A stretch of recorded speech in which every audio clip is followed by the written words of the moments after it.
Hi friends, boat neck இப்போ with நம்ம key hole பைப்பிங்கெல்லாம் பிளவுஸோட பேக் பார்ட் பேக் பார்க்கலாம். பார்ட்டோட ஸ்டிச்சிங் வீடியோவை இன்னைக்கு நம்ம பார்க்கலாம். பேக் பார்ட்டில் கிளாத்தோட மெயின் கிளாத்தோட உள் பக்கம், இது வந்து மெயின் கிளாத்தோட உள் பக்கம், இது மேல் பக்கம் கீழே இருக்குது, உள் பக்கம் நம்மளை பார்த்த மாதிரி இருக்குது. வச்சுட்டு இந்த லைனிங்கை மேலே இப்படி போட்டுடலாம். போட்டுட்டு நம்ம சுற்றி வந்து ஒரு ஸ்டிச் போட்டு எடுத்துக்கலாம்.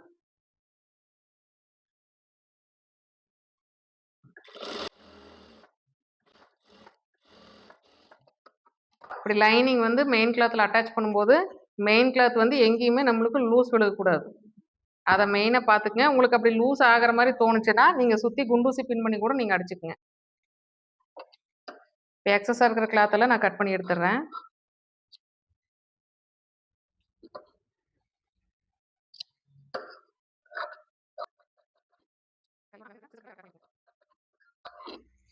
கட் பண்ணிவிட்டு இந்த சிசர் கட்டெல்லாம் கரெக்டாக நம்ம கட் பண்ணி எடுத்துக்கலாம்.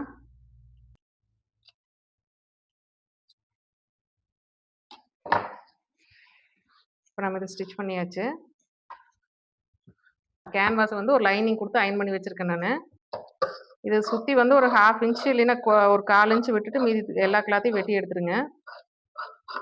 மேலே வந்து கரெக்டாக எட்ஜ்லேயே வெட்டிடுங்க. வெட்டிட்டு இதை சுற்றி இருக்கிறதெல்லாம் மடிச்சடிச்சிடலாம்.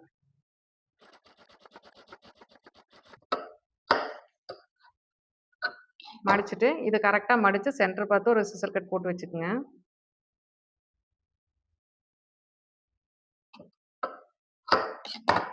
இந்த இடத்துலையும் சென்டரில் ஒரு மார்க் போட்டு வச்சுருங்க. இதுலேயும் அப்படி தான் சுற்றி வந்து ஒரு 1/4 இன்ச்சோ 1/2 இன்ச்சோ ஸ்டிச் பண்ணுற கலவை விட்டுட்டு மீதி எல்லாத்தையுமே கட் பண்ணி எடுத்துருங்க.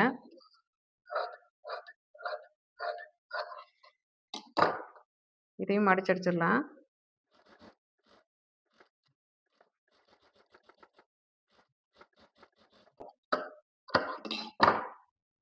இதையும் நம்ம ஃபினிஷ் பண்ணி வச்சாச்சு. இதையும் கரெக்டாக சென்டராக மடிச்சுட்டு இந்த இடத்துல ஒரு சென்டருக்கு அடையாளம் பண்ணி வச்சுருங்க.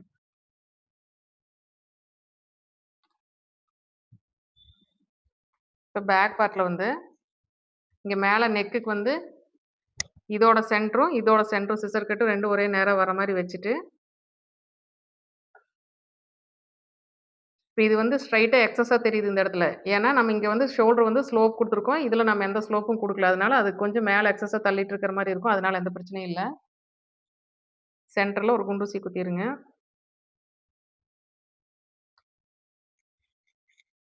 குத்திட்டு கரெக்டாக இந்த எட்ஜ்லேயே அடிங்க.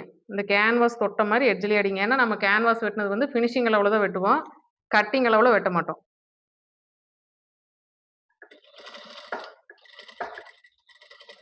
கரெக்டாக அதோட எட்ஜ்லேயே அடிச்சுட்டு வாங்க. கேன்வாஸ் மேலே தேயிலை ஏறக்கூடாது. கேன்வாஸை தொட்ட மாதிரி ஒட்டி ஸ்டிச் பண்ணிட்டு வாங்க. ஸ்டிச் பண்ணிவிட்டு ஒரு 1/4 இன்ச்சோ இல்லைன்னா 1/2 இன்ச்சு எக்ஸஸாக கிளாத்தை விட்டுட்டு வெட்டுங்க. வெட்டிட்டு இந்த கிராஸ்லலாம் ஒரு சின்ன சின்ன சிசர் கட் கொடுத்துருங்க. வளைவாக வர இடத்துலலாம் ஒரு சிசர் கட் கொடுத்துட்டோம்னா நம்மளுக்கு சுருக்கு இல்லாமல் அழகாக திரும்பும். இப்போ வந்து இதை ஓப்பன் பண்ணிவிட்டு இந்த இடத்துல நான் ஒரு ப்ரெஸ்ஸிங் போட்டுக்கிறேன். இந்த லைனிங் மேலே நான் ப்ரெஸ்ஸிங் போடுறேன்.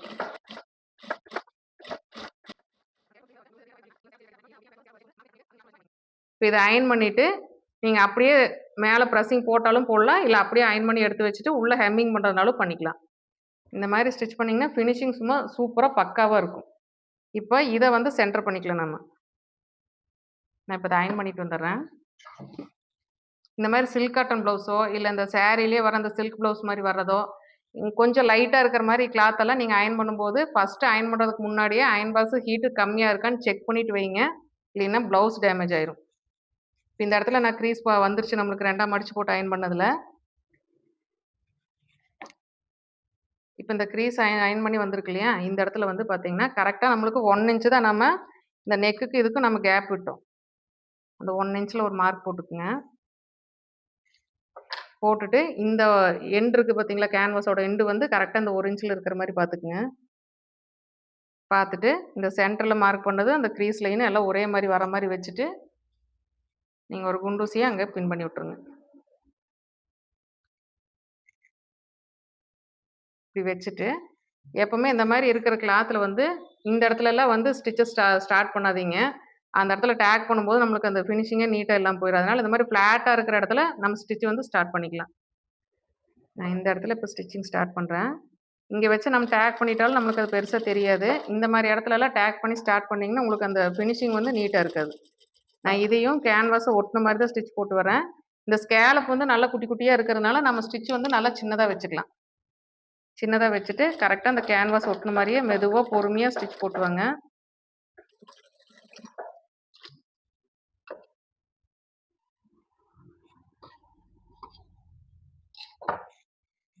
திருப்பிட்டு நம்ம இந்த சென்டர்ல இருக்கிற கிளாத்த வந்து ஒரு 1/4 இன்ச் கிளாத் இருக்கிற மாரி விட்டுட்டு கட் பண்ணுங்க. கரெக்ட்டா அந்த ஷேப் எல்லாம் கரெக்ட்டா திருப்பி எடுத்துக்கங்க. இந்த கார்னர் வர இடத்துலலாம் இப்படி கொஞ்சம் கிளாத்த கட் பண்ணி எடுத்துருங்க.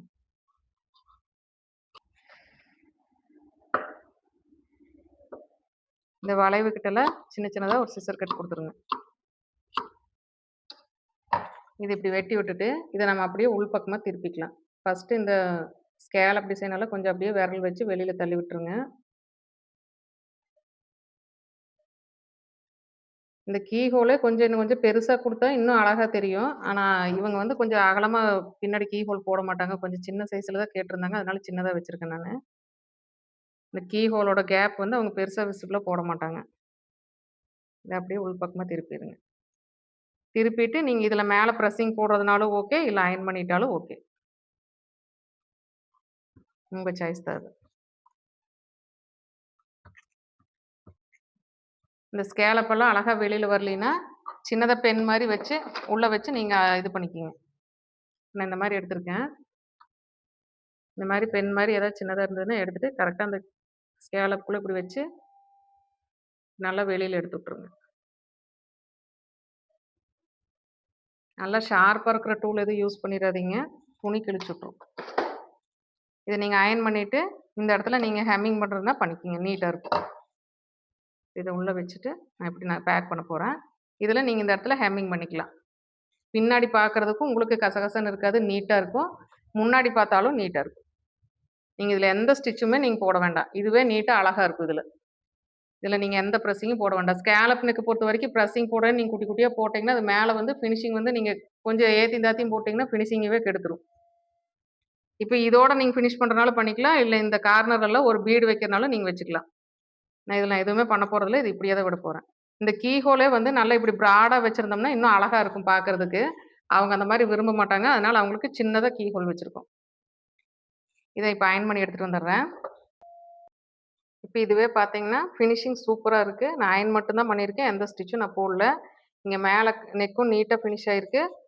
உள் பக்கம் பார்த்தீங்கன்னா, உள்ளேயும் நீட்டா இருக்கு. நீங்க இந்த சைட்லலாம் ஹெம்மிங் பண்ணி விட்டீங்கன்னா போதும். இந்த ஹெம்மிங் வந்து மேல் துணியில படாம, உள்ள லைனிங்ல மட்டும் இருக்கிற மாரி ஹெம்மிங் பண்ணிக்கங்க. இப்ப பார்க்கறக்கு ஃபினிஷிங் சூப்பரா இருக்கும். இப்ப நம்ம அடுத்தது என்ன பண்ணலாம்னா, இந்த பேக் டாட் புடிச்சுக்கலாம். இந்த எப்பவுமே இந்த மாரி டாட் எல்லாம் புடிச்சோம்னா, அந்த இடத்துல இப்படி விரல் வச்சு நீவி விட்டுருங்க. இப்ப நம்ம வெட்டும்போது இத நம்ம கிராஸா தான் வெட்டியிருந்தோம். இப்ப பாருங்க இது ஸ்ட்ரெய்ட்டா இருக்கு. இப்ப நீங்க வந்து இது ஒரு ஃபேசிங் பீஸ் குடுத்து நம்ம அடிச்சு திருப்பிக்கலாம். இந்த மாரி ஒரு 2 இன்ச் அகலத்துக்கு நான் ஃபேசிங் பீஸ் எடுத்திருக்கேன். இதுல 2 பீஸா இருக்கிறனால இத நான் ஜாயின் போட்டுக்கிறேன்.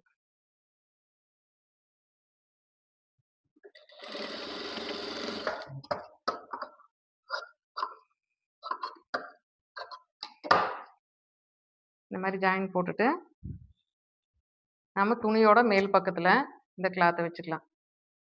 வச்சுட்டு நம்ம உள்ள சிசர் கட் போட்டிருக்கோம் இல்லையா? இந்த சிசர் கட்ல இருந்து இந்த சிசர் கட் வரைக்கும் ஸ்ட்ரெய்ட்டா ஒரு ஸ்டிச் போட்டுக்கங்க.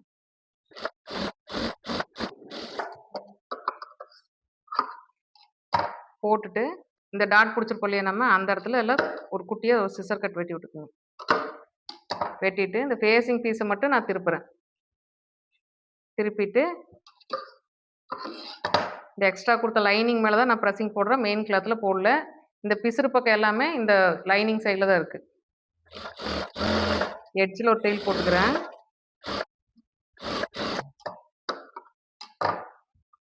இப்படி டெயில் போட்டுட்டு, ஒரு 1/4 இன்ச் மடிச்சுட்டு, மறுபடியும் நம்ம அந்த பிரஸ்ஸிங்கோட சேர்த்து திருப்பிறலாம்.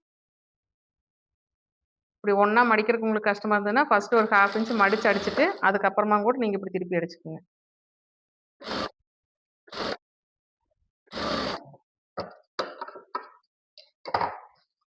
ஸ்டிட்ச் போட்டுட்டு ஒரு அயர்ன் பண்ணிக்கங்க. நீங்க வெறுமனே இங்க வந்து அந்த கிராஸ் எடுக்காம நீங்க அப்படியே அடிச்சு திருப்புனீங்கன்னா, இந்த இந்த இடம் வந்து இந்த திக்னஸ் இருக்காது. நம்மளுக்கு ஒரு கிரிப் இருக்காது.